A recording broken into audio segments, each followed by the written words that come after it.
Recently, 𝗕𝗏, the German Shepherd dog mix, came by. My understanding is that she occasionally becomes uncomfortable with people, and she's been known to snap at people. I've asked Danielle to get 𝗕𝗏 comfortable with a basket muzzle prior to our meeting. You can see here I'm cautiously petting 𝗕𝗏 as I'm aware of her issue. Now, has she ever bitten a person or snapped at a person? She's snapped before, but she's never bitten.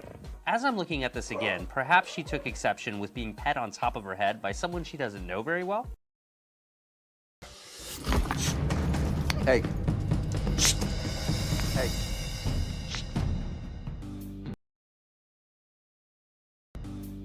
Caesar's next 911 call comes from motorcycle buddies Robo and Adam, who live in fear of their friend Evan's aggressive German Shepherd mix. What's up, guys? Hey! Robo? Who's Adam? I'm Robo. Oh, all right. That's Adam. Yeah, it fits you. Can I see on this one? Yeah, sure. All right. Sure. Watch it. No, I'm just kidding. So, what can I do? What's the deal? We need help. Amigo. Yeah. Amigo. Yeah. No bueno. No, bueno. All right, let's Diablo. be... Caesar was called by Robo and Adam, who are afraid to hang out with their friend Evan because of his aggressive German Shepherd mix, Amigo. We need help. He's bitten before, and now Caesar watches from a distance as the men approach. He warned them. That doesn't, he didn't just change, okay? He didn't just change. All right. He warned you guys. Yeah. Hey. Yeah, he warned. Oh, he Caesar. warned. He warned. Oh, So we're here excited to see What's you. up, man? What's up? Boy, you're a hard guy to get a hold of. So what I do? Hey.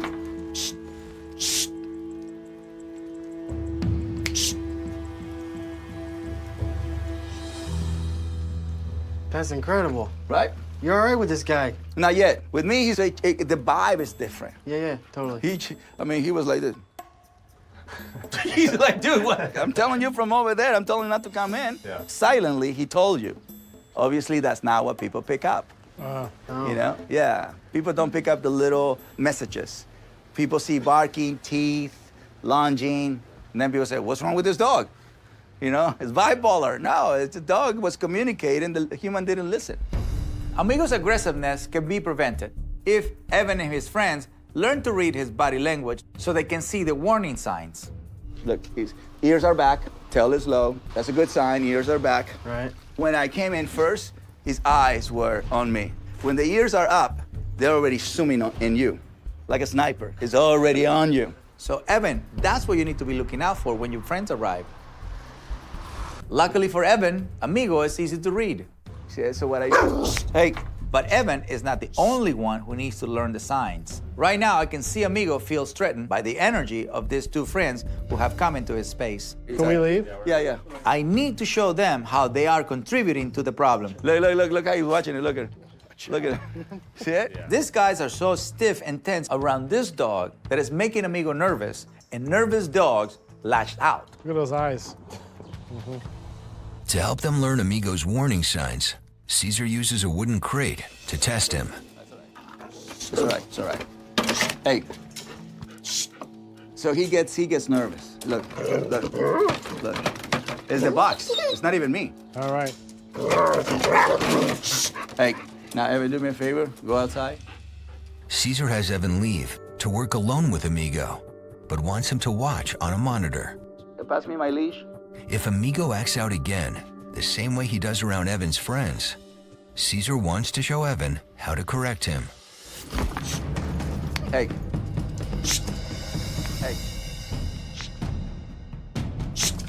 It's all cute and cuddly. Yeah. All right, but now I have to respond back. If he throws a punch, I have to be able to correct that. So I can block the brain before the brain gets into that level. That's where you have a leash. When Amigo lashes out like that, a quick correction and follow through is how Evan can teach Amigo that attacking is not okay. There you go, right there. See that? Hey, Yeah, I see all that. that's the alert part. This is what Evan has to do when his friends come around. I corrected him when his ears were up, as he was getting excited, but before he attacked. So you have to learn to avoid first. You'll be okay if he's avoiding you. You're not okay if he's in a fight state. Then he learns to surrender. Yeah, this is calm, submissive state. This is what you want. crazy. It was wild. You know, I thought it was this big thing where it was gonna take lots of time and wait around, and it was instant. Dude, that was like 5 minutes. And Miko was just chilling. I saw him on the monitor, just smiling, hanging out. He's happy, right? This is a happy state right there. Look, he's using his nose. This is what you want. When you see the eyes like that, the brain is not normal. The brain is already in sniper mode. Yeah, you want the nose. You want that. I've asked Danielle to get Delta comfortable with a basket muzzle prior to our meeting. These kinds of muzzles are the best for managing a dog who might snap or bite a person or animal, as they allow the dog to pant, take treats, and drink water while keeping everybody safe. It's uncommon for dogs to snap at people without warning and seemingly unprovoked. Whenever a dog acts out like this towards other people or other animals, it should be dealt with on a case-by-case basis. I see how she's leaning on you, very trusting of you. She's just checking everything out. And that bond that you guys have seems really strong, and that's gonna be really important when you go to address something like this with her. I love how you're giving her the reassurance as well. That's another big important part of this. To give her that reassurance is gonna go a long way. One of the best things that we can do to get a dog to react more favorably is to desensitize them. We just want to give her that general experience of being around people. We've had her here how long now? About 10 minutes or so? Might be a good idea to give her a few more minutes just to interact over here and smell around. The more she experiences being around situations that typically make her uncomfortable, the more likely she is to feel normal in those situations. However, if she doesn't have frequent exposure to those situations, then it's going to prove challenging. As we've been sitting here talking, she seems to be adjusting. She feels very comfortable with you. So I think we should move on to the next step, which is counter conditioning, providing good outcomes around things that typically cause her to feel a bit uneasy. So I'm gonna give her some treats. Awesome. If we hope to alter her reaction around new people, we have to give her a reason to go. I like to think that good dog trainers don't get bit. So I'm gonna ease her into it. My goal here is to completely reverse the perception that she had of me out there. She felt uneasy, that's why she snapped at me. So now if I show her, hey, look, I give you turkey, that's likely to make her feel a bit better. Look who's on their good behavior now, right? I'm gonna treat her open palm here.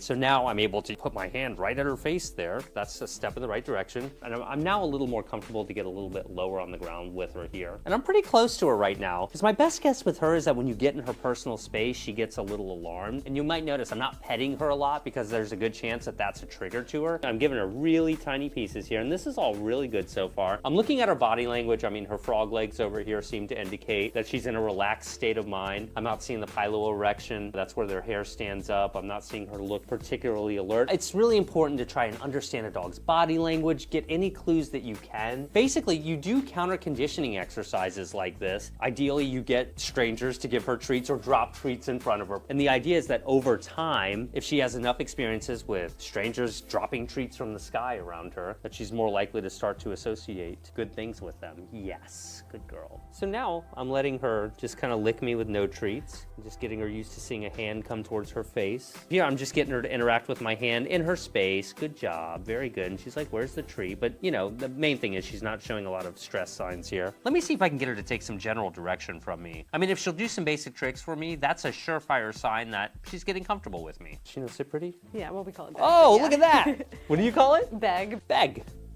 Oh, look at you. That's so great. Bang. Good.